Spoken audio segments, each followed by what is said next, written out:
పూరా లోకల్. నమస్తే, welcome to పూరా లోకల్. హైదరాబాద్ స్థానిక సంస్థల ఎమ్మెల్సీ స్థానానికి 22 ఏళ్ల తర్వాత ఎన్నిక జరుగుతోంది. ఈసారి ఎన్నికల్లో భారతీయ జనతా పార్టీ, ఎంఐఎం పోటీ పడుతున్నాయి.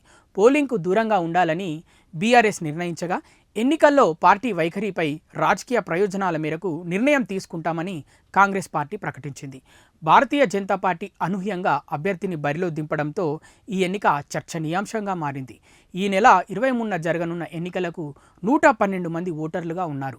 అత్యధిక ఓట్లు ఎంఐఎంకు ఉండగా తర్వాత స్థానంలో బీజేపీ ఉంది.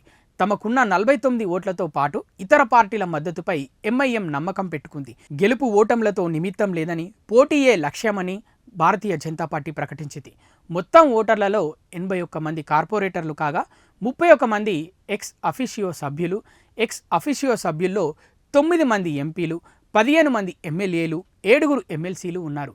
ఎంఐఎం, భారతీయ రాష్ట్ర సమితులకు ఎక్స్ అఫిషియో సభ్యుల ఓట్లు 9 చొప్పున ఉండగా కాంగ్రెస్కు 7, బీజేపీకి 6 ఉన్నాయి.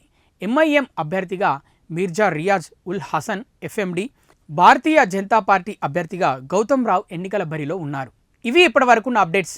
మరిన్ని అప్డేట్స్ కోసం చూస్తూనే ఉండండి పూరా local, your choice for local voice.